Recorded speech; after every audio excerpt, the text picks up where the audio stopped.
www.casarema.fr. Un chrétien n'accepte pas tout travail. Il accepte un travail qui lui donne le temps d'adorer Dieu et d'aller à l'église. Alléluia. Sachez ceci, que les francs-maçons sont en train de travailler pour que les chrétiens n'aillent plus à l'église. Et qu'est-ce qu'ils font? Ils donnent des heures de travail qui empêchent d'aller à l'église. Et le diable peut entrer dans ton patron pour t'empêcher d'aller à l'église lorsqu'il sent que tu aimes beaucoup l'argent. Si tu travailles 4 heures de plus, on t'ajoute le salaire. Si tu travailles 3 heures de plus, on t'ajoute le salaire. Et puis, tu n'as plus le temps. Et il y a dans certaines entreprises, il faut venir dimanche matin. Dimanche matin, c'est dans le contrat. Bien-aimé, refuse un tel travail, Dieu te donnera un autre. Et si tu n'en trouves pas, fonde ta propre entreprise où tu vas dire à tes travailleurs d'aller prier. C'est pourquoi des fois à l'église ici, les gens ne comprennent pas mon caractère par rapport aux partenaires financiers. Bien aimé, même si tu me donnes l'argent dans le ministère, je garderai toujours ma personnalité face à toi. Et si tu ne supportes pas un pasteur qui a la personnalité, laisse-moi tranquille. Je ne serai jamais votre loc parce que vous avez l'argent, parce que vous achetez des choses. Jamais. Je préfère rester un pasteur des pauvres, mais on me respecte. Et si tu penses que tu peux venir à l'église ici à cause de ton argent, dominer sur nous, tu t'es trompé d'adresse. Ton mari meurt, des mamans viennent te laver. Et tu acceptes. Oh non, des fois vous m'énervez, hein? Des fois vous m'énervez. La soeur là est où? On est en train de la laver. Elle est sale? Non. C'est un bébé? Non. Dites-leur, donnez-moi le savon, donnez-moi l'essuie, je vais me laver moi-même. Et pourquoi je veux me laver? Parce que mon mari est mort. Perdre un mari, c'est être maudit. Et on est maudit quand on pêche. On va l'enlever le boutoutou. Non, non. Il est allé au ciel, il m'a précédé. Si quelqu'un va aux États-Unis, tu es maudit. Maintenant, si quelqu'un va chez Jésus, tu es maudit.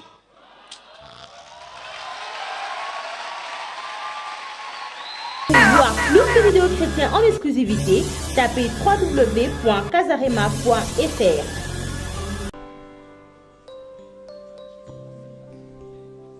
Mon âme te dit qu'elle t'aime. C'est toi que mon cœur aime. Mon Emmanuel, je t'aime. Mon âme te dit qu'elle t'aime. C'est toi que mon cœur aime. Mon Emmanuel, je t'aime. Mon âme te dit qu'elle t'aime. C'est toi que mon cœur aime. Oh mon Emmanuel, oh je t'aime. Mon âme te dit que t'aimes. C'est toi que mon cœur aime. Oh mon Emmanuel, nalingaka yo, nalingaka yo, nalingaka yo,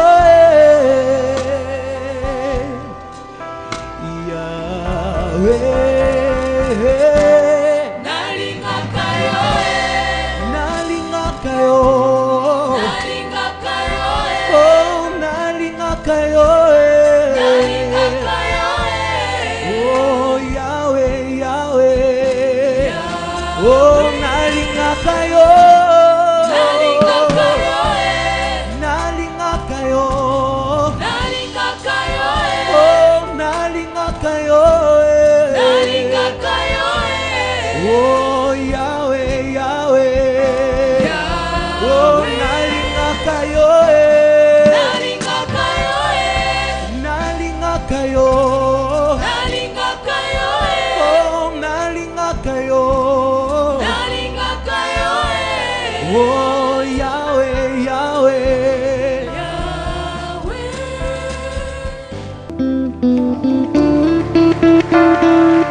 commencé les 30 matins depuis le vendredi.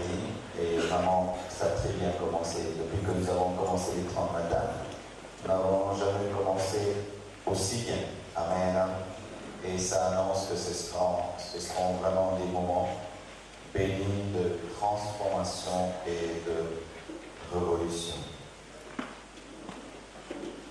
Notre thème pendant ces 30 jours, c'est non aux idoles et oui à Jésus-Christ, comme vous l'avez lu sur les affiches, et il y a tellement de choses à dire à ce sujet qu'on peut en parler pendant même toute une année.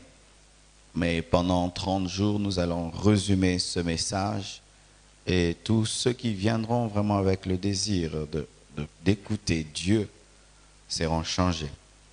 Nous sommes debout enfin de lire les Écritures. Nous allons relire les versets que j'ai eu à donner le premier jour. Apocalypse 22, verset 15. Apocalypse 22, verset 15. Vous y êtes? 1, 2, 3. Allons-y.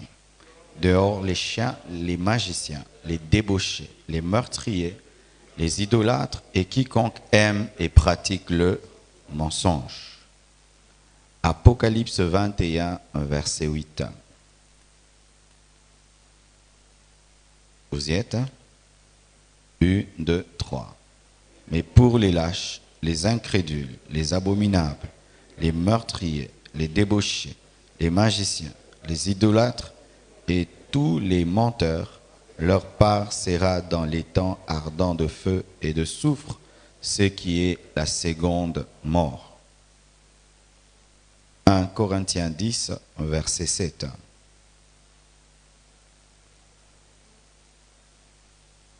Vous y êtes? 1 Corinthiens 10, 7. 1, 2, 3. Ne devenez point idolâtres comme quelques-uns d'entre eux, selon qu'il est écrit, le peuple s'assit pour manger et pour boire, puis se lèvèrent pour se divertir. 1 Corinthiens 6, 9 à 10. 1 Corinthiens 6, 9 à 10. Vous y êtes? 1, 2, 3. Ne savez-vous pas que les injustes n'hériteront point le royaume de Dieu? Ne vous y trompez pas, ni les débauchés, ni les idolâtres, ni les adultères, ni les efféminés, ni les homosexuels, ni les voleurs, ni les cupides, ni les ivrognes, ni les outrageux, ni les ravisseurs n'hériteront le royaume de Dieu. Exode 20, versets 2 à 5. Exode 20, 2 à 5. Vous y êtes? Exode 20, 2 à 5, 1, 2, 3. Je suis l'Éternel ton Dieu qui t'ai fait sortir du pays d'Égypte, de la maison de servitude. Tu n'auras pas d'autre Dieu devant ma face. Tu ne te feras point d'image taillée, ni de représentation quelconque des choses qui sont en haut dans les cieux, qui sont en bas sur la terre, et qui sont dans les eaux plus bas que la terre. Tu ne te prosterneras point devant elles, et tu ne les serviras point. Car moi, l'Éternel ton Dieu, je suis un Dieu jaloux, qui punit l'iniquité des pères sur les enfants, jusqu'à la 3e et la 4e génération de ceux qui me haïssent. Un simple verset, mais très profond, 1 Jean 5, verset 21. Vous y êtes? 1 Jean 5, 21.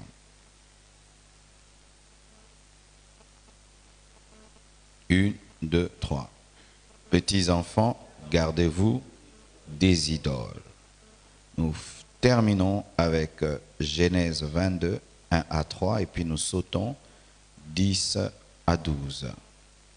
Genèse 22, 1 à 3, et puis nous sautons 10 à 12. Vous y êtes? Après ces choses, Dieu mit Abraham à l'épreuve et lui dit, Abraham, et répondit, me voici. Dieu dit, prends ton fils, ton unique, celui que tu aimes, Isaac, va-t'en au pays de Morija, et là offre-le en holocauste sur l'une des montagnes que je te dirai.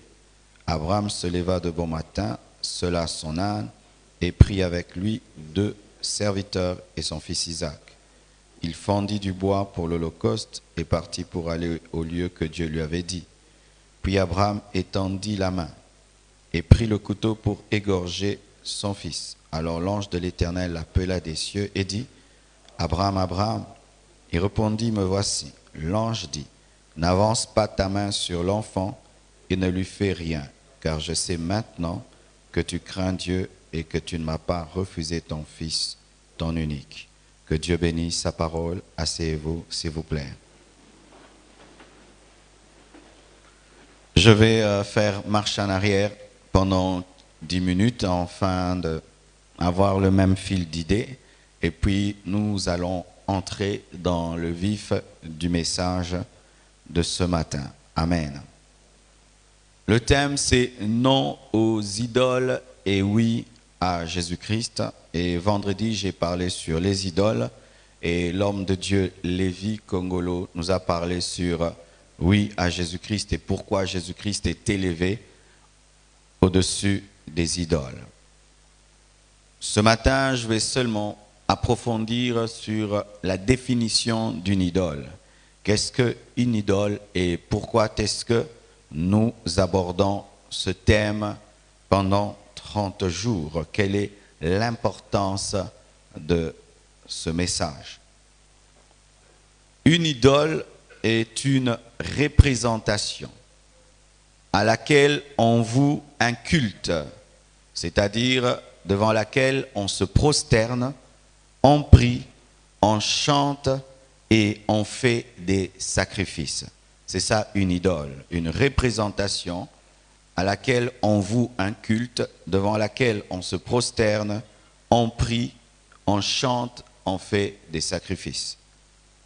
Sur cette base, nous pouvons dire que l'Église dans laquelle nous sommes sortis, le catholique, sont dans l'idolâtrie, car ils ont des représentations de Marie, devant lesquelles ils chantent, se prosternent et font de sacrifices, des représentations des saints, des apôtres devant lesquels ils prient, des photos même, des photos des saints avec des auréoles.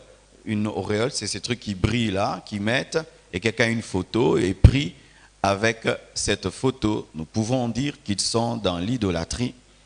Et nous avons apporté une précision. C'est qu'il y a des gens qui disent, si je prie alors devant la statue de Jésus-Christ, je ne suis pas dans l'idolâtrie parce qu'il s'agit de Jésus-Christ. Cela est archi faux, car Jésus-Christ a dit que Dieu cherche des vrais adorateurs qui vont l'adorer en esprit et en vérité, et on ne peut pas adorer Jésus devant une statue de Jésus. Amen. Et pire encore, d'autres disent, mais moi j'ai une croix. Ils ont Jésus sur une croix et ils prient devant un crucifix, ce qui est aussi de l'idolâtrie. Et précision, nous les chrétiens, nous n'avons pas des crucifixes parce que Jésus n'est plus à la croix. Même si c'est l'œuvre de la croix qui nous a sauvés, Jésus n'est plus à la croix. Il n'est même pas dans un tombeau, ce qui fait même qu'il ne faut pas aller en Israël prier dans la tombe de Jésus-Christ, mais il faut prier en esprit. Donc avoir un crucifix, se tenir devant une croix avec un Jésus déçu, c'est de l'idolâtrie parce que cette étape est déjà passée. Jésus n'est plus à la croix. Amen. Aussi, lorsque un fidèle d'une église prend la photo de son pasteur et se tient devant cette photo et prie Dieu, c'est de l'idolâtrie. Amen. Hein? Même la photo, Dieu, c'est vrai, je peux mettre les affiches, quelqu'un regarde et la puissance de Dieu le touche, il se convertit, on a des témoignages comme ça. Mais s'il y a un culte autour de la photo du leader, c'est aussi de l'idolâtrie. Amen. Donc c'est une représentation à laquelle on voue un culte, on se prosterne, on prie, on chante, on fait des sacrifices. Mais, bien-aimés frères et sœurs, ça c'est au sens strict, mais au sens large, qu'est-ce qu'une idole? Une idole, c'est une chose que tu aimes passionnément plus que Dieu ou comme Dieu. C'est une chose que tu aimes comme Dieu ou plus que Dieu. Déjà, si tu aimes une chose comme Dieu, c'est déjà de l'idolâtrie. Et quand tu l'aimes plus que Dieu, c'est de l'archi-idolâtrie. Alléluia. C'est une chose que tu aimes passionnément comme Dieu ou plus que Dieu. Et nous entendons des hommes, des femmes qui disent « c'est mon idole ». Ils peuvent appeler un musicien « c'est mon idole ». Même d'autres, je vois sur Facebook, qui m'écrivent « Pasteur Marcelo, tu es mon idole dans la prédication ». Et je leur réponds « je ne suis pas ton idole, je ne le serai jamais et efface ça ». Mais il y a des gens qui disent « c'est mon idole ». D'autres disent « je suis fan, fan ». Le mot fan est l'abréviation du mot fanatique. Amen. Et quand tu es fanatique de quelqu'un, tu es un idolâtre. Parce que le fanatique est un adorateur. Tu ne peux pas être fanatique sans être un adorateur. C'est pourquoi je peux aimer une équipe de football, mais je ne peux pas m'appeler fanatique d'une équipe de football. Je peux aimer Barcelone, soutenir Barcelone, sans être fanatique de Barcelone. Le terme fanatique est un terme d'adoration. Alléluia. D'autres disent, j'adore même le foufou, j'adore, tu aimes, j'adore le pondou, j'adore. C'est un terme trop grand pour le pondou. Alléluia. C'est vrai, c'est vrai. Certaines personnes disent les choses sans les comprendre. Amen. Hein? Il entend quelqu'un, ah, j'adore, moi aussi j'adore, j'adore. Il y a des gens comme ça qui utilisent les termes sans les comprendre. Mais bien aimé, sache que dans la profondeur, tu ne peux pas dire j'adore à quelqu'un, à quelque chose. On n'adore que Dieu seul. Alléluia. Est-ce qu'on peut acclamer Jésus?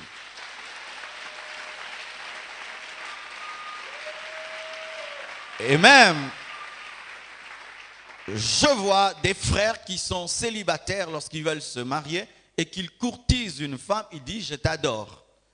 Je t'adore, je t'adore. Sans toi, je ne peux pas vivre. C'est archi faux. Je ne peux pas dire à une femme que sans elle, je ne peux pas vivre. C'est faux. Parce qu'avant elle, je vivais déjà.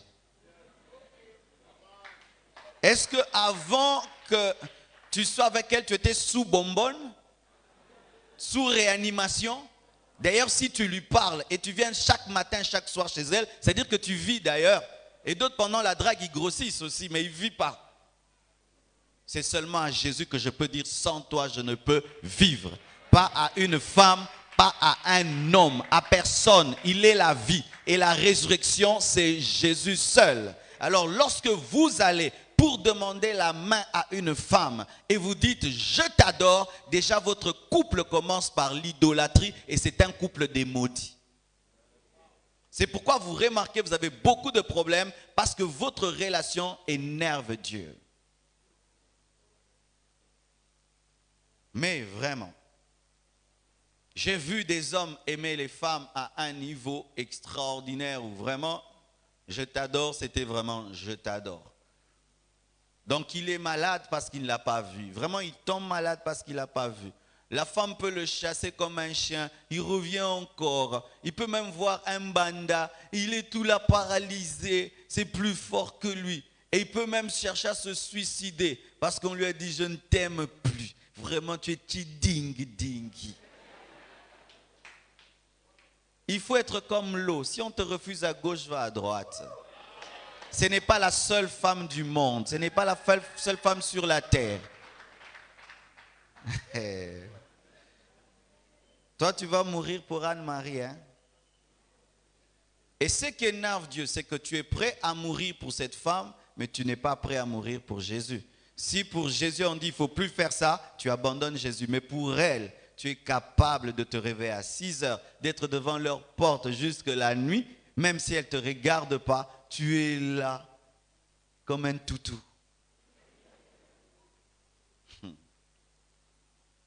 D'ailleurs, les femmes n'aiment pas des hommes comme ça. C'est un homme trop faible. Parce que comment va-t-il être ton chef s'il est ton fanatique? Comment est-ce qu'un homme aura de l'autorité sur toi s'il t'adore? N'épousez pas des hommes qui vous adorent. Quand on adore quelqu'un, lui refuse rien. Et ainsi, vous allez mourir. Épouse un homme qui t'aime. Dans l'amour, il y a l'équilibre. Mais dans le fanatisme, il n'y a pas d'équilibre. Je n'adore pas Dieu avec l'équilibre. Je l'adore d'une manière exagérée. Parce que même pendant que je dors, je prie. Mais dans l'amour, il faut qu'il y ait de l'équilibre. Alléluia. Aime ta femme, aime ton mari, mais ne l'adore pas. Dans l'adoration, tu peux mourir pour l'être que tu adores. C'est pourquoi nous mourrons pour Jésus. Mais bien-aimés, faites attention quand vous commencez votre relation par l'adoration. Amen. Aussi, une idole, c'est une chose non obligatoire avec laquelle on commence la journée et on la finit. Pourquoi je dis non obligatoire? Parce qu'il y a des choses qui sont obligatoires, avec lesquelles nous commençons nos journées sans que ce soit des choses que nous adorons. Brosser les dents, nous commençons la journée en brossant les dents. Nous commençons nos journées en portant nos babouches. Nous commençons nos journées en faisant certaines choses, en lavant peut-être le visage. Et ce n'est pas que j'adore mon visage. Mais il y a certaines choses avec lesquelles nous commençons nos journées qui ne sont pas obligatoires. Et j'ai remarqué l'homme moderne commence ses journées avec le téléphone. L'homme moderne commence ses journées des fois à la télévision. L'homme moderne commence ses journées des fois avec ses amis. L'homme moderne commence ses journées avec des choses qui ne sont pas obligatoires. Et il finit ses journées avec ces choses. Bien-aimés frères et sœurs, j'aimerais te dire ceci, que lorsque tu commences une chose au début de ta journée, cette chose devient l'oméga. Et ce qui est oméga devient plutôt l'alpha. Et ce qui est l'alpha devient l'oméga. Amen. Un test dans ta vie. Est-ce que tu commences ta journée avec l'adoration? Vous allez remarquer que c'est très difficile de commencer la journée par l'adoration. Depuis que j'ai décidé dans ma vie de commencer mes journées par l'adoration, je me suis rendu compte à quel point le diable combat l'adoration. Tu vas remarquer que tu te retrouves en train de faire des choses dès le matin qui s'opposent à adorer Dieu. Et si tu ne te disciplines pas, tu vas te retrouver à 12h, 13h, tu n'as pas encore adoré Dieu. Et là même, je parle aux hommes qui commencent leur journée par la prière. On ne commence pas la journée par la prière. On commence la journée par l'adoration. Parce qu'avant de demander, tu dois dire merci. Avant de demander quoi que ce soit, tu dois élever celui qui t'a réveillé. Mais des fois, on n'a pas le temps d'élever celui qui nous réveille. On dit, Seigneur, protège-moi. Mais tu ne m'as pas encore adoré pour la protection de la nuit. Tu commences déjà à demander une nouvelle protection. Commencez vos journées par l'adoration et par la méditation, car il est écrit, au commencement Dieu, et au commencement était la parole. Mais quand tu commences ta journée en mangeant, tu adores quoi? La nourriture. Il y a des gens, ils se réveillent, Donc quand ils se réveillent, c'est nourriture. Quand ils se réveillent, c'est télévision, c'est téléphone, c'est son ami. Bonjour, tu t'es bien réveillé. C'est la première chose qu'ils font, c'est de l'idolâtrie. Un adorateur, on le voit le matin. Comment est-ce qu'il commence sa journée? Il commence sa journée, il descend de son lit, il se prosterne. Alléluia. C'est la chose ou la personne à laquelle tu penses en permanence. C'est que à quoi tu penses tout le temps. C'est ça ton Dieu. Si tu penses tout le temps à l'argent, ton Dieu c'est l'argent. Si tu penses tout le temps au succès, ton Dieu c'est le succès. Qu'est-ce qui préoccupe ta pensée de manière permanente? Et dans ce domaine, le Seigneur m'a dit que l'œuvre de Dieu ne doit pas préoccuper ma tête en permanence. C'est une idole aussi. Je ne peux pas penser tout le temps à la compassion. C'est de l'idolâtrie. Je dois penser tout le temps à Jésus. Parce que ma relation avec Jésus a commencé avant que la compassion ne soit. J'ai donné ma vie à Jésus à l'âge, en 1990, et c'est en 98 que la compassion a commencé. Mais des fois, je peux remplacer le Jésus que j'ai rencontré en 1990 par une chose qui a commencé en 98. Alléluia. En permanence, tu penses à quoi? Et si tout le temps tu penses à une personne, cette personne est Dieu pour toi. Si tout le temps tu penses à un problème, au lieu de penser à Dieu, ce problème est devenu Dieu dans ta vie. Tu penses à quoi? Je dois voyager. Tu penses à quoi? Je dois me marier. Tu es idolâtre. Tu dois penser à Dieu en permanence et des fois à tes problèmes. Mais si tu penses tout le temps à tes buts, à tes réalisations, tu es un idolâtre. Bien-aimés frères, sœurs, tes pensées révèlent ton Dieu. Dis ça à ton voisin. Alléluia. Aussi, une idole, c'est la chose pour laquelle on est prêt à mourir. On est prêt à tout. J'entends des gens qui disent, je suis prêt à tout pour réussir. C'est de l'idolâtrie. Je suis prêt à tout pour finir mes études. C'est ainsi que tu vas donner ton corps au professeur. Alléluia. On n'est pas prêt à tout pour autre chose. On est prêt à tout que pour Jésus. Si je suis prêt à tout pour la croissance de l'église, je peux me retrouver dans l'occultisme, je peux détruire une église pour remplir la compassion. Il ne faut pas être prêt à tout pour quelque chose. Il faut être prêt à tout que pour Jésus. Je suis prêt à tout pour avoir cette sœur. Je suis prêt à tout. Donc tu peux mentir, tu peux voler. Je suis prêt à tout pour devenir sénateur. Je suis prêt à tout pour devenir ministre. Non, bien-aimé. Il faut être prêt à tout que pour Jésus. Quand tu es prêt à tout pour autre chose, le diable se tiendra devant toi. Il va te dire, si tu m'adores, je te donnerai la gloire de ces nations. Alléluia. Jésus n'était pas prêt à tout pour avoir la gloire de ce monde. C'est pourquoi il a refusé. Il a attendu le temps. Amen. Ainsi, frère, lorsque quelqu'un se retrouve dans le fétichisme et dans l'occultisme pour réussir, c'est parce que il y a un Dieu dans sa vie, le succès. Le succès devient son Dieu. C'est pourquoi il peut se réveiller, aller dans un cimetière à 0 heure, invoquer des esprits, ne pas avoir peur dans ce noir. Bien aimé, quel niveau de courage! Tu t'imagines, tu te retrouves dans un cimetière et tu invoques des esprits, des puissants de ténèbres t'apparaissent. Pourquoi tu veux être ministre? Tu aimes trop le succès. Tu vois un esprit t'apparaître, te dire, donne-moi ton enfant, et tu donnes cet enfant. Pourquoi tu veux devenir ministre? Tu aimes trop le succès. Moi, j'ai peur des gens qui aiment trop le succès. Que tu sois un homme de Dieu, un serviteur de Dieu. Quand je remarque dans la vie de quelqu'un qu'il est prêt à tout pour réussir, je le fouille. Pourquoi? Il peut même vendre ses amis. Oui.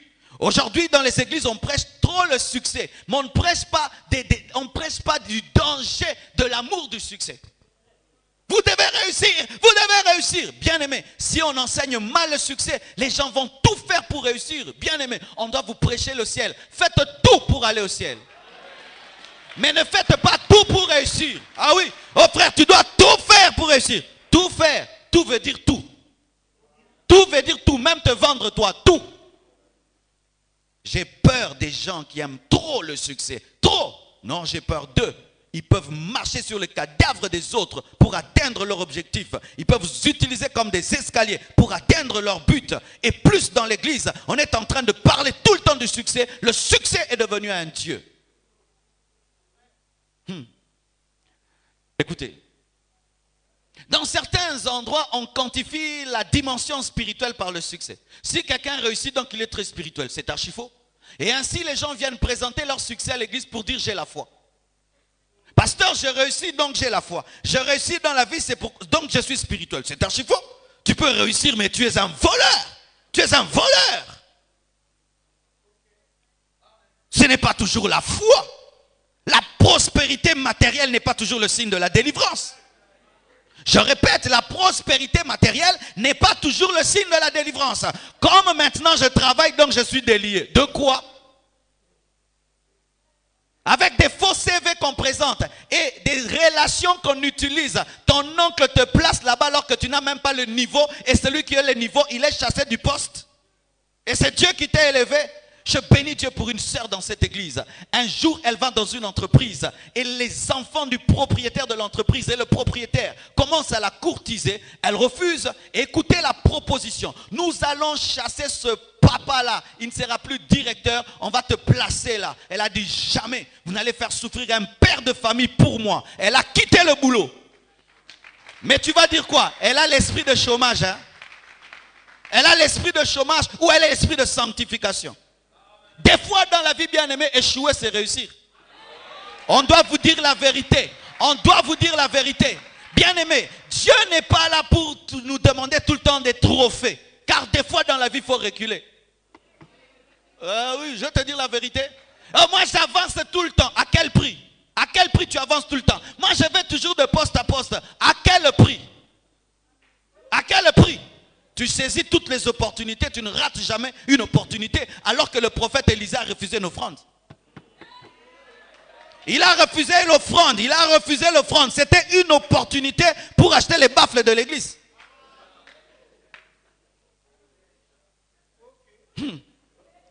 Oui, j'entends déjà. Marcelo, comment toi, jusque-là, tu n'as pas encore acheté des parcelles? Je peux acheter une parcelle même demain. Mais je ne le fais pas. Alors, des fois, frères et sœurs, le succès, ce succès-ci, si tellement prôné et mal enseigné, devient un Dieu. Les gens ne se préoccupent plus de leur intimité réelle avec Dieu. Ils veulent présenter des trophées de réussite. À quel prix? À quel prix? Alléluia. Dis à ton voisin, je ne suis pas prêt à tout pour réussir. Dis-lui, je cherche le succès selon les principes de Dieu. Et s'il faut que je reste ainsi, je reste là, en attendant le temps de Dieu. Acclame Jésus.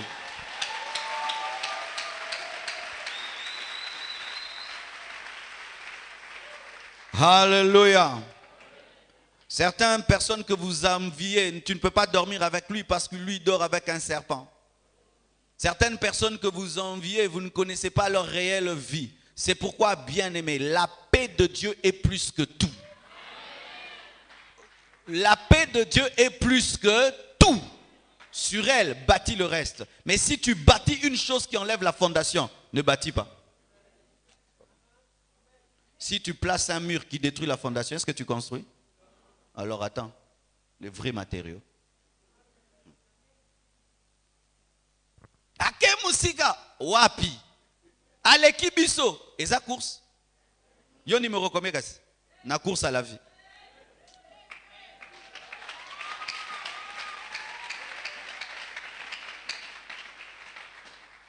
La vie, ce n'est pas comme le sprint où nous sommes tous à la même ligne et nous tous au même moment, nous faisons ça, nous tous on est debout et puis on siffle le prix et nous commençons. Non, moi j'ai commencé ma course il y a 10 ans, toi il y a 3 ans, toi il y a 2 ans. Peut-être moi je fais le sprint, toi tu fais le marathon. Comme Jésus-Christ, son ministère, c'est un sprint, il ne devait faire que 3 ans. Mais d'autres ont fait des ministères de 60 ans, c'est un marathon. Maintenant, un sprinter et un marathon, est-ce qu'ils ont la même catégorie? Maintenant, vous faites une course, pourquoi? Peut-être que toi, maintenant, tu es dans les sauts à hauteur. Et l'autre, il est dans la course. Maintenant, vous faites un combat de quoi? Tu es dans ton domaine, je suis dans mon domaine. C'est Dieu qui va déterminer qui a réussi, qui a échoué. Maintenant, nous, tu vois, un sprinter, il est en compétition avec un marathonien. Ton domaine et ta vie est particulière.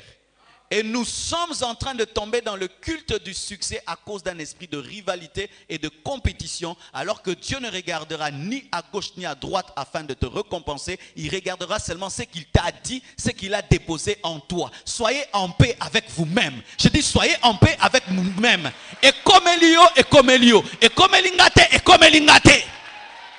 Yayo, yayo, yanga, yanga.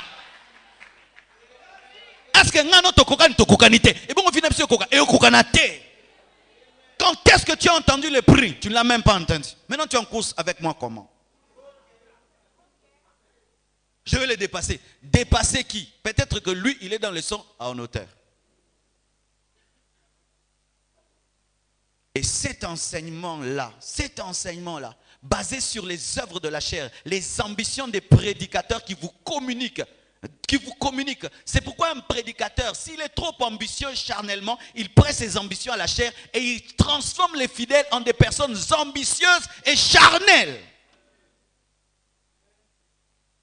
Où l'église devient l'endroit où on se montre. On se montre. Hé, dis donc, qu'il te donne au bétara cléboué. Et ça, où on parle de nos maisons, on parle de nos voitures. Et puis quoi? Vous pensez pensez que dans l'église primitive, on parlait de la maison de Pierre? Des vêtements des apôtres? Ils n'avaient pas le temps pour ça. Ils étaient tellement concentrés sur l'évangélisation et qu'ils n'avaient pas le temps pour les banalités. Ils étaient tellement concentrés sur le salut des âmes qu'ils n'avaient pas le temps pour les banalités.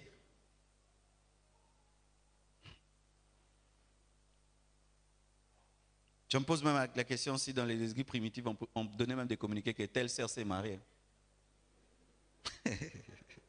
Non, on va les donner, c'est pas grave. Mais je me demande, est-ce qu'ils avaient le temps pour ça? C'était des choses tellement secondaires pour eux, mais qui sont devenues tellement prioritaires pour nous. L'église n'a vu ce tobal encore. Et puis, l'église n'a vu ce même batoulo là. Et ça, tu ne peux pas dire parce que Dieu seul sait qui va au ciel et qui ne va pas.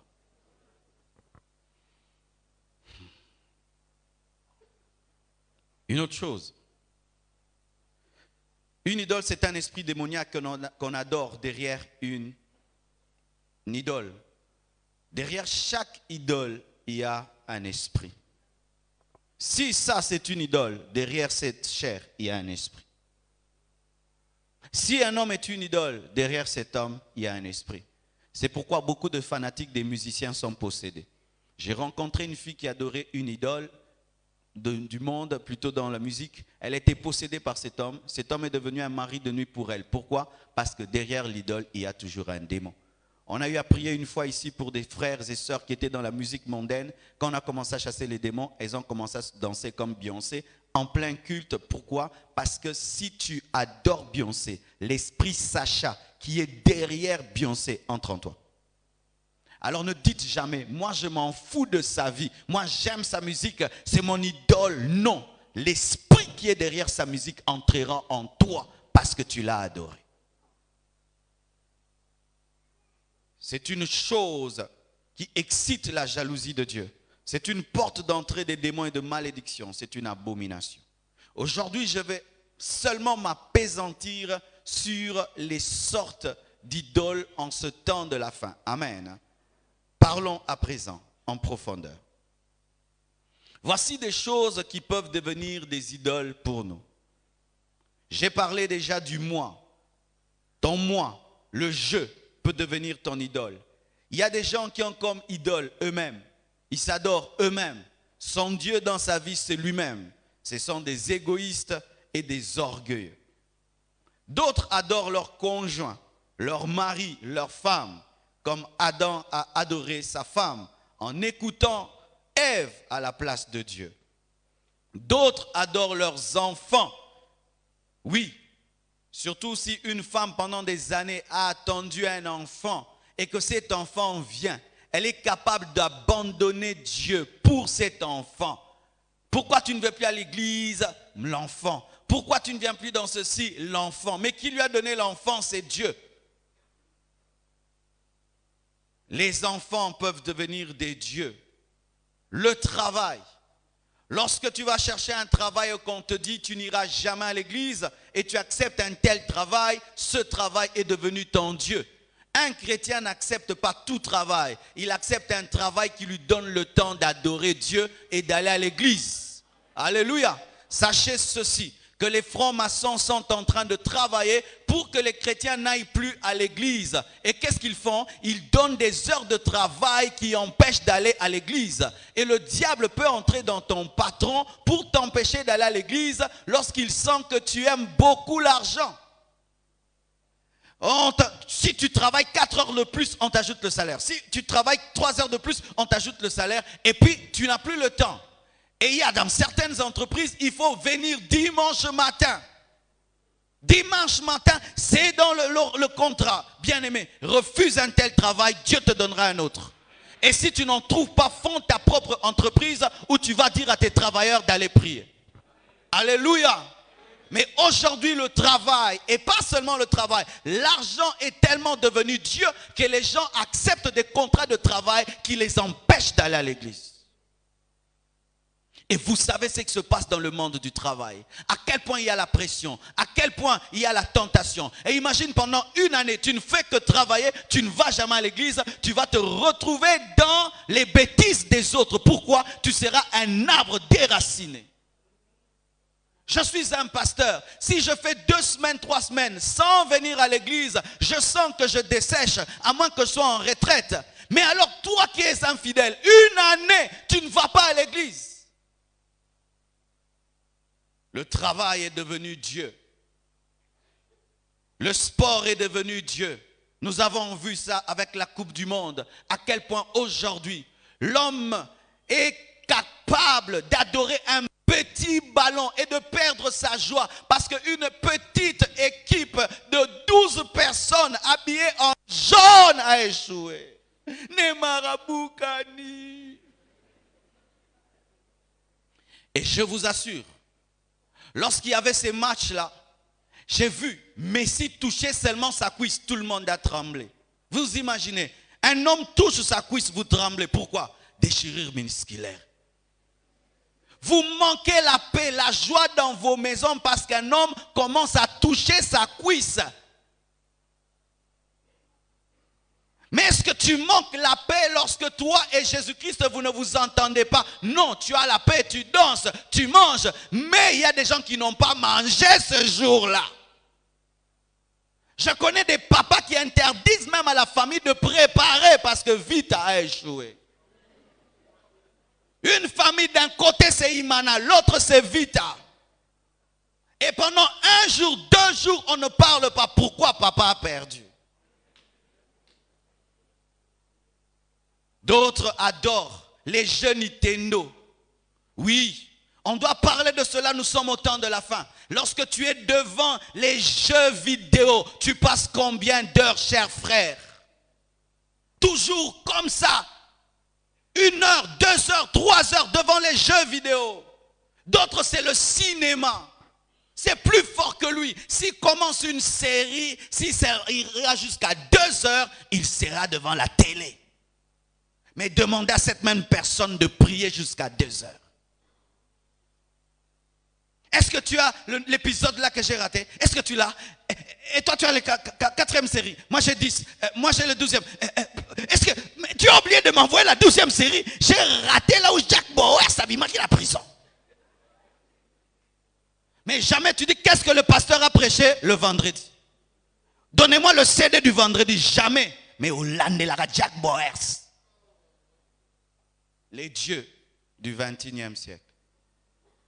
Des nouveaux dieux qui énervent Dieu. Ce ne sont plus des statues. Ce sont devenus des films. Ce sont devenus des acteurs de cinéma. Ce sont devenus des stars de la musique. C'est devenu le travail. Le téléphone, l'ordinateur. Les amis. D'autres, c'est leur chef d'entreprise parce qu'ils les payent. Il faut voir comment est-ce qu'ils traitent leur chef d'entreprise comme s'il était un dieu parce qu'il lui paye le salaire. Bien-aimé, même si un homme te paye le salaire, il n'est pas le Dieu de ta vie. Même si c'est lui qui te nourrit, c'est lui qui paye ta maison, il n'est pas le Dieu de ta vie. C'est pourquoi des fois à l'église ici, les gens ne comprennent pas mon caractère par rapport aux partenaires financiers. Bien aimé, même si tu me donnes l'argent dans le ministère, je garderai toujours ma personnalité face à toi. Et si tu ne supportes pas un pasteur qui a la personnalité, laisse-moi tranquille. Je ne serai jamais votre loc parce que vous avez l'argent, parce que vous achetez des choses. Jamais. Je préfère rester un pasteur des pauvres, mais on me respecte. Et si tu penses que tu peux venir à l'église ici à cause de ton argent, dominer sur nous, tu t'es trompé d'adresse. Tu t'es trompé d'adresse. Alors, tu t'es archi trompé. Tu peux me donner 100 000 $, je te parlerai et je garderai ma place. Pourquoi? Ce n'est pas parce que tu me donnes que tu es mon Dieu.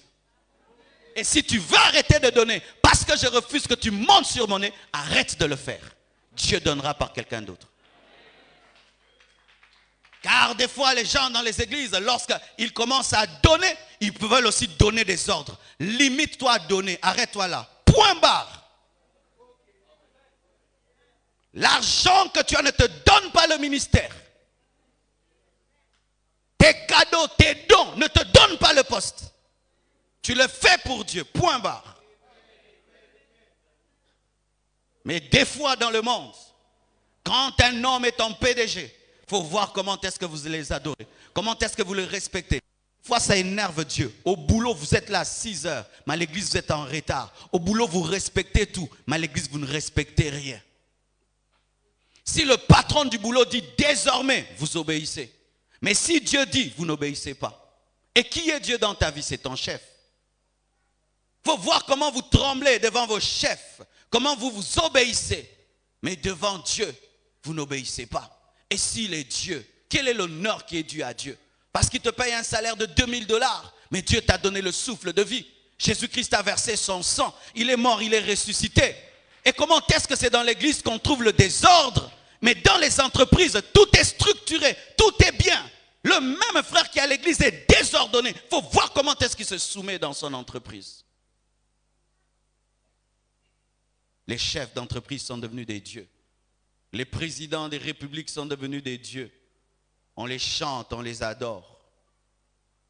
Un président, même s'il fait du bien, il construit des routes, il est un homme, il n'est pas digne de recevoir la louange et l'adoration. C'est seulement en Afrique qu'on aime bien chanter pour les présidents. Avez-vous déjà entendu une chanson à Sarkozy? Sarkozy est... Pourquoi nous on aime tout le temps les chanter?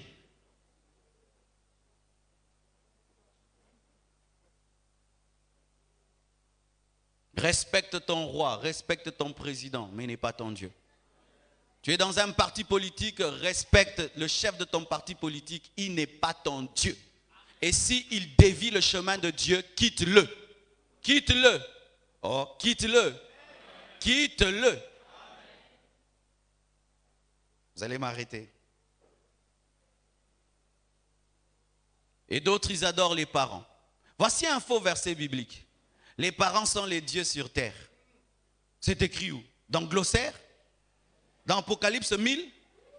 Dans Genèse, je ne sais pas, 80? C'est écrit où? C'est pas écrit? Mon père est mon père, je l'honore, car la Bible dit, honore ton père et ta mère et tu vivras longtemps. Mais mon père n'est pas mon Dieu.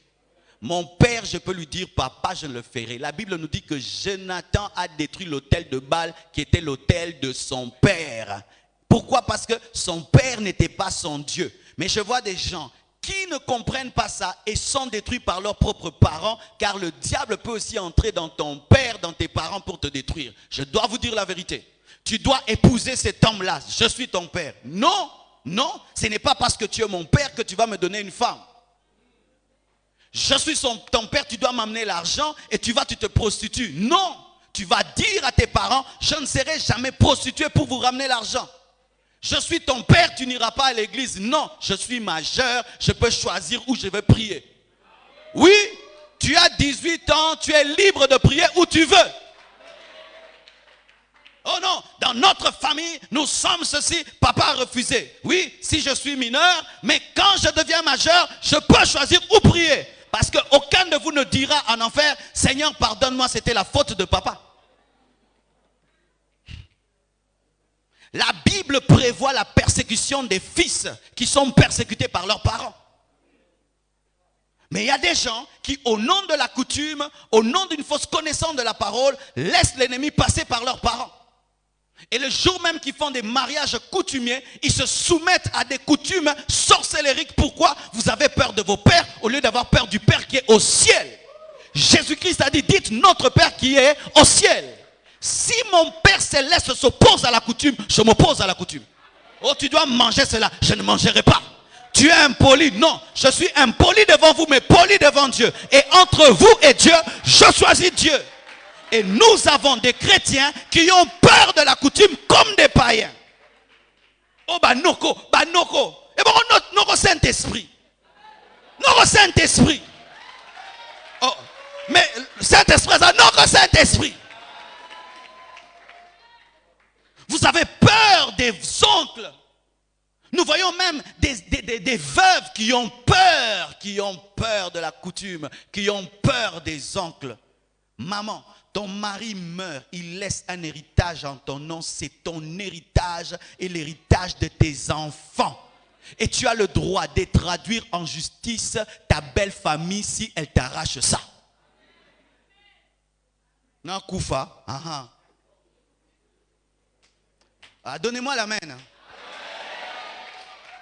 Ton mari t'épouse, tu as 18 ans, vous souffrez ensemble, il construit des maisons, il bâtit des choses ensemble. Des fois même c'est toi qui participes, c'est toi qui as l'acheté, c'est toi qui as donné ta part. Et le jour que le monsieur meurt, on voit des gens qui viennent du village, ils viennent là, oh, pesa clé, pesa te, copesa te, copesa te.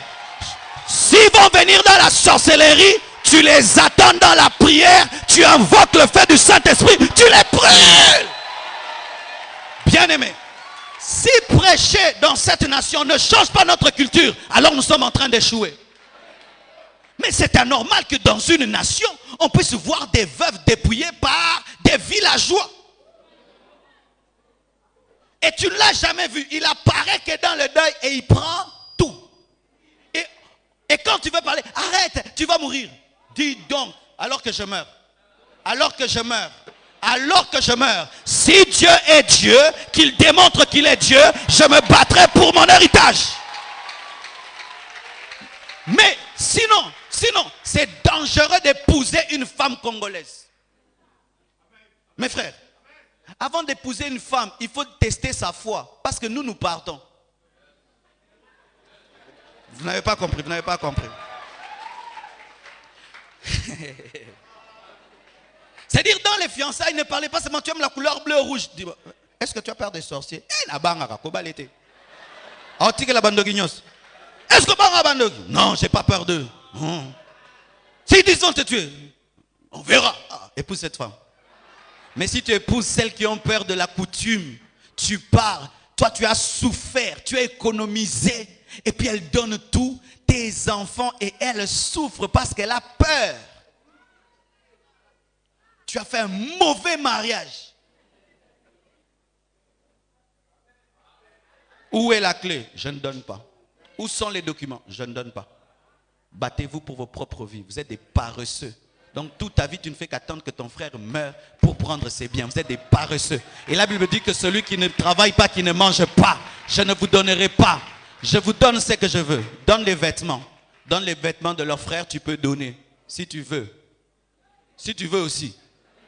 Si tu veux. S'il écrit un testament disant donne ceci, c'est bon. Mais si ce n'est pas dans le testament, tu donnes ce que tu veux. Est-ce qu'ils vont te traduire en justice? Cette veuve est une mauvaise veuve, elle n'a pas donné la voiture. Jamais une veuve n'est en prison à cause de cela. C'est vous-même qui vous mettez dans des prisons. La seule chose qu'ils ont contre vous, c'est une mauvaise connaissance de l'autorité et la peur de la coutume. Et comment, bien aimé, nous pouvons prier toutes ces années, mais on a peur de la coutume. Non, non, non. Comment ça? Comment ça? Nous prions toutes ces années, mais nous avons peur de la coutume. Je préfère mourir, mais parce que j'ai refusé de me soumettre aux puissants des ténèbres, que vivre parce que j'ai eu peur. Pourquoi? Si tu arraches une fois, ils vont t'arracher 2 fois, 3 fois, 4 fois, 5 fois. Mais si dans l'histoire de la famille, un oncle meurt parce qu'il a touché, les autres vont avoir peur. Jésus-Christ a trouvé des traditions, il a marché sur ces traditions. Il a libéré un homme le jour du sabbat. Et les gens disent pourquoi? Il dit que l'homme est plus que le sabbat. Ça, c'est ça Jésus. C'est le Jésus en qui nous croyons. On n'a pas cru un Jésus doudou. Jésus c'était un révolutionnaire. Il bouleversait les gens.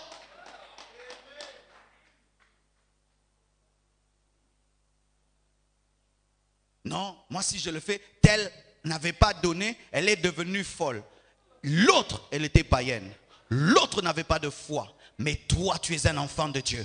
Mais moi, je sais que Dieu est le mari des veuves et le père des orphelins. Et Dieu est dans ton camp. Et si dans leur camp, il y a de la sorcellerie, dans ton camp, il y a le Dieu des orphelins. Alors que Dagon et Dieu se rencontrent et on verra qui va gagner. La coutume est devenue un Dieu. La coutume. Où vous voyez même un intellectuel, un licencié, mais il a peur de la coutume. Il a étudié, mais il tremble devant la coutume. Une idolâtrie. La parole de Dieu, nous ne tremblons pas. Mais il faut voir, dans notre coutume, les femmes ne mangent pas quoi, le cœur du poulet. Mange ça, ma soeur, mange, c'est trop bon. Mange ça, c'est trop bon, mange. Oh, elle ne mange pas la tête, mange la tête. Mangez la tête. Mangez ça, mangez. Mangez les têtes, les cœurs. Et vous allez remarquer, ce n'est qu'une stratégie des hommes pour priver les femmes de bonnes choses. Les bonnes choses sont pour eux dans la coutume, les mauvaises choses c'est pour vous dans la coutume. Ton mari meurt, des mamans viennent te laver. Et tu acceptes. Oh non, des fois vous m'énervez, hein? Des fois vous m'énervez. La soeur là est où? On est en train de la laver. Elle est sale? Non. C'est un bébé? Non. Dites-leur, donnez-moi le savon, donnez-moi l'essuie, je vais me laver moi-même. Et pourquoi je veux me laver? Parce que mon mari est mort. Perdre un mari, c'est être maudit. Et on est maudit quand on pêche. On va l'enlever le boutoutou. Non, non. Il est allé au ciel, il m'a précédé. Si quelqu'un va aux États-Unis, tu es maudit. Maintenant, si quelqu'un va chez Jésus, tu es maudit.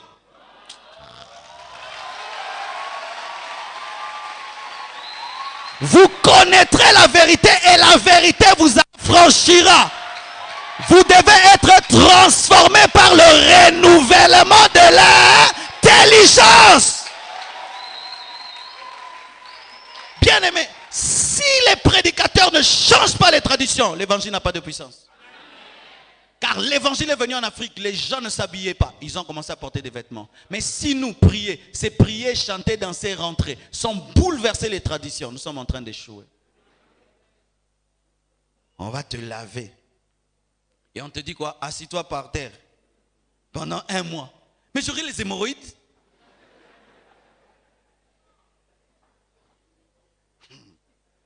Tu sais, moi, non, non. J'aime une de mes cousines. Son mari meurt. Pendant qu'il meurt là, elle est en train de traiter les choses avec les juristes, avec les avocats pour qu'on ne ravisse pas l'héritage de son mari. C'était une veuve debout. Soyez des veuves debout. Debout. Parce qu'ils aiment vous endormir, vous faire asseoir pendant qu'ils vous volent tout. C'est ça la stratégie. En soi, nos coutumes ont été faites par des voleurs. Assis-toi pendant 40 jours, pendant que nous on te dépouille de tout. Si tu veux... Non, la veuve s'assied. Ah, mais vous êtes debout. Hein? Pourquoi? Pour prendre tout ce qui est à moi. Non, soyez des veuves debout. La Bible dit que beaucoup de gens sont esclaves du diable parce qu'ils ont peur de la mort. La peur de la mort permet à une coutume démoniaque, satanique de te dominer. Mais lorsque tu n'as plus peur, tu peux discerner et dire, ça je prends, ça je ne prends pas. Parce qu'il y a aussi des bonnes choses dans la coutume. Il y a des bonnes choses aussi dans la coutume. Mais quand tu n'as plus peur de la mort, tu peux dire ça, ce n'est pas de Dieu, ça c'est de Dieu. Et tu n'as pas peur de subir une malédiction parce que personne ne peut maudire celui qui est en Christ. Je dis que personne ne peut maudire celui qui est en Christ.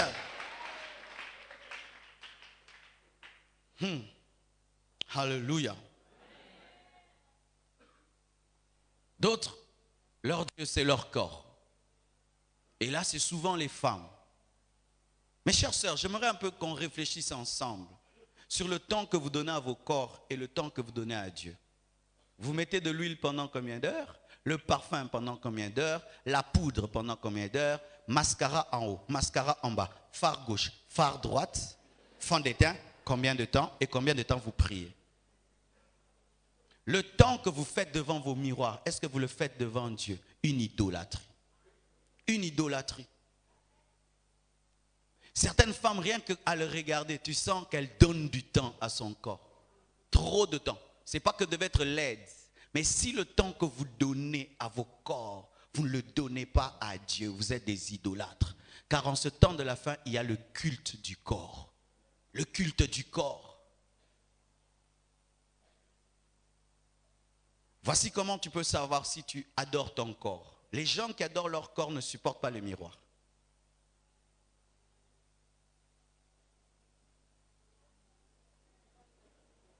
Si on met un miroir, il faut attendre.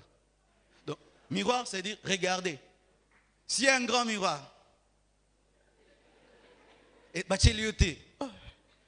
il peut se regarder 10 fois, 50 fois, ce n'est jamais suffisant. C'est comme les anges disent Saint, Saint, Saint à l'infini, lui aussi se regarde à l'infini.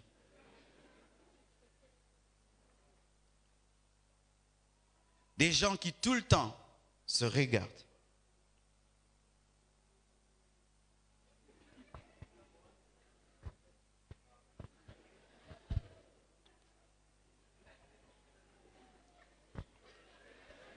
Même à l'église. Alléluia. Gloire à Dieu. Oh. Oh Jésus. Oh Jésus. Oh Alléluia.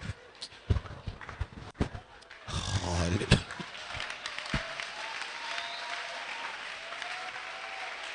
Idolâtre, idolâtre, idolâtre, idolâtre. Qui est son Dieu? Son corps. Surtout si on lui dit trop, tu es belle. Ah, tu es belle. Ah, trop belle. Trop, trop belle. Ah. Des fois, tu vas avoir dans une fille un orgueil terrible. Tu dis, ça vient d'où? Depuis qu'elle est enfant, on lui dit, tu es belle, tu es belle, tu es belle. À l'école, Babundela et tu es belle, tu es belle, tu es belle. Et tu es belle jusqu'à 25 ans, ça fait quoi? Hein?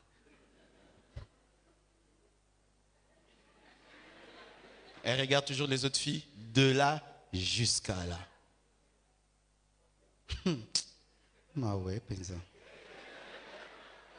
Ma coloma B. Abio tamola T. Mais chana côté simbiete.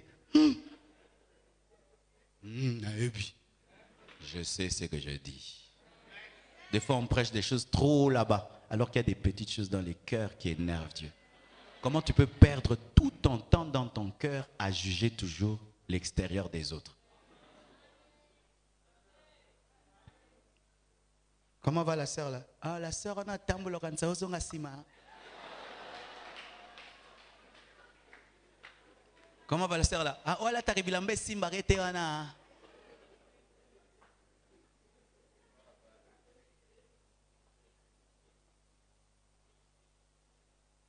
La vie n'est pas finie. Un jour, tu risques d'avoir une grosse cicatrice qui te traverse le visage. Moque-toi encore des autres. La vie n'est pas finie. Un jour, un accident peut t'arriver, tu deviens infirme. Moque-toi encore des gens. Les moqueurs sont des idolâtres parce qu'avant de se moquer des autres, tu dois te placer sur un piédestal. On se moque des autres toujours de haut. Tu dois te placer en haut pour te moquer en bas. Donc tu dois être Dieu pour te moquer. Car Dieu lui-même qui l'a créé ne s'en moque pas, mais toi tu te moques. Tu ne l'as même pas créé, ni engendré, tu te moques. Alors que Dieu l'appelle merveilleuse créature.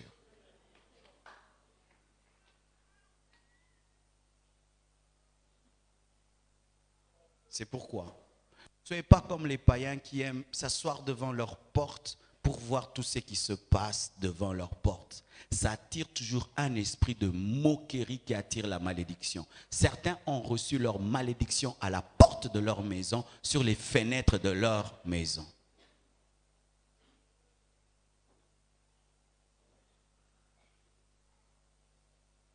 Voilà.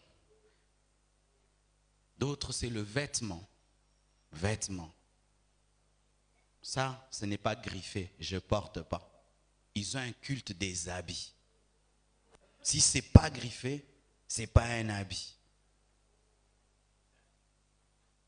Les vêtements chers, les vêtements de luxe ne sont pas de vêtements pour eux. Ce sont des dieux. Ce sont des dieux. Et nous, vraiment, quand on était des païens, moi, j'adorais les vêtements. On ne parlait que des vêtements. Il y a la lana yoji.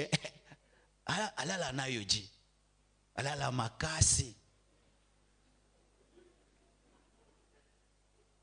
Les vêtements. Il y a des gens ici qui ne pensent qu'aux habits. Oui, ils ne pensent qu'aux habits. La première chose qu'ils regardent dans une personne, c'est ses vêtements. C'est son vêtement. Le vêtement est Dieu. Il juge les gens sur base des vêtements. Alors qu'il y a des gens qui ne s'habillent pas bien, mais ce sont des grandes personnes. Mais pour elle, c'est l'habit. Et on a même dans l'église des gens qui ne viennent pas à l'église parce qu'ils n'ont pas de nouveaux vêtements. Je n'irai pas à l'église, je n'ai pas de nouveaux vêtements. Des femmes qui créent des problèmes à leur mari. Pourquoi? Je n'ai pas un habit du dimanche. L'habit du dimanche, c'est la sainteté. L'habit du dimanche, c'est la crainte de Dieu. Oui, l'habit du dimanche, c'est la sainteté. Et quand il n'est pas bien habillé, il n'est pas à l'aise dans le culte. Il n'est pas à l'aise. Il reste dans son coin, il ne salue pas les gens parce qu'il pense qu'on va le juger sur base de ses vêtements. Non, toi ce n'est pas ton habit. Toi c'est ton âme. Toi c'est ton esprit. Jean-Baptiste portait quoi? Des peaux d'animaux. Mais c'était le plus grand des prophètes. Tout ça encore dans l'église à cause de ces enseignements de la prospérité sans équilibre. Ces enseignements de la prospérité sans équilibre font que les gens qui viennent mal habillés à l'église ne sont pas à l'aise. Ne sont pas à l'aise.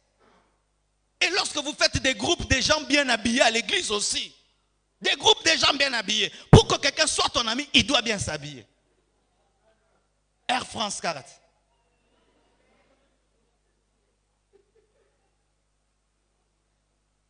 Ah oui, il fait un temps, j'ai prié dans une église, bien aimé. Avant d'aller le dimanche à l'église, tu es stressé. Tu es stressé. Avant d'aller à l'église, tu as le stress. Mais tu vas où? Adorer Dieu.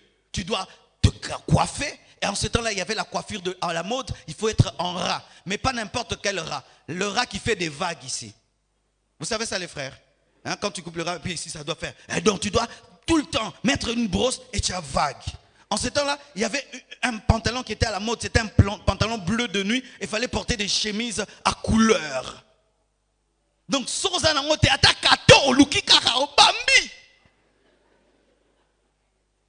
pourquoi? Parce que c'était élevé dans l'église. Dans l'église, c'est seulement Jésus qui est élevé. Ce n'est pas un vêtement, ce n'est pas une manière de s'habiller. Non, et non, et non, et non. Sinon, nous devenons un club de sapeurs.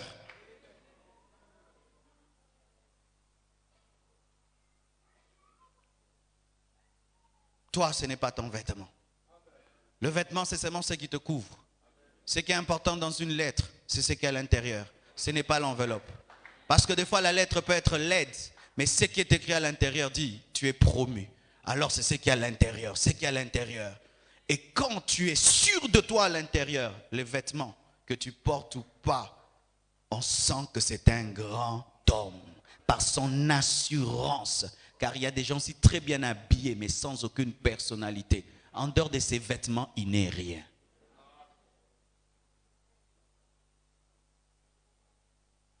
Si on brûle tous tes vêtements, si on brûle tes vêtements, comme on est là, on te téléphone pendant le culte, vraiment, alors que tu étais à l'église. Tu vois le voisin, il est entré, il a tout pris, tous tes vêtements. Au katakil te au koba. Au loué te au loué te. Oh api. Oh ya bleu anape. On a la taille nanute on a. Azuango.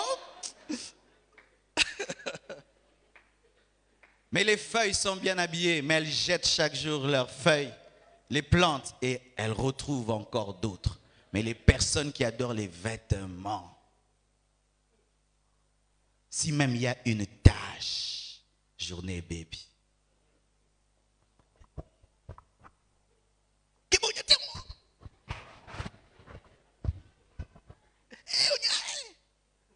C'est du coton, c'est du soie.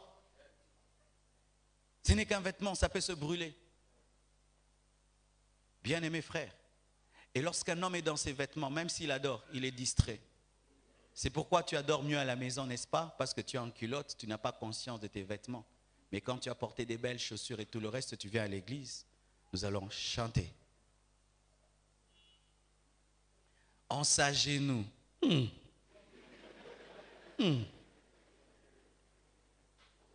Quand j'étais païen, je suis allé une fois à une église et puis on me dit, on va adorer Dieu. Gloire à Dieu. À genoux. Je dis, il est mal habillé, n'aime même pas ses habits, me faire agenouiller moi. Derrière lui, il est sur le tapis, non, on est par terre. J'étais un païen, frère. Païen. Et tout le monde était à genoux. Moi, je n'étais pas à genoux. Et Dieu comprend, c'est un pantalon blanc quand même. Lui aussi, c'est pas toi. Est-ce que c'est toi qui lui as dit que je m'agenouille? Le culte des habits. Si dans ta vie, rien que le coton peut prendre toute la place, alors quelle colère Dieu a de toi? Rien que du coton. C'est ainsi, frère, qu'au dernier jour, beaucoup d'idolâtres n'entreront pas et seront étonnés de ne pas y entrer parce que Dieu dira, tu m'as remplacé par du coton. Et tu t'imagines? Tu m'as remplacé par le coton. Tu m'as remplacé par la soie. Tu m'as remplacé par des marques. Ce n'est pas que je dis de mal vous habiller, mais que tu t'habilles bien ou pas. Ce n'est pas ça le plus grand but de la vie. La vie vaut plus que tout cela. Chaque fois, travaillez votre éternité. Travaillez plus vos esprits. Et j'ai remarqué, les gens qui ne recherchent pas les vêtements, les ont. Mais ceux qui sont tout le temps dans les vêtements ne les ont pas.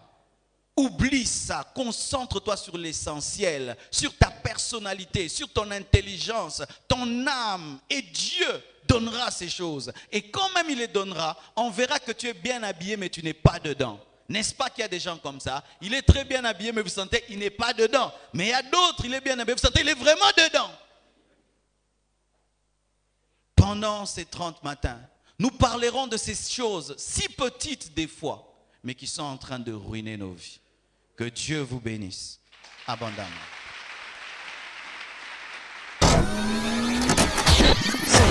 www.casarema.fr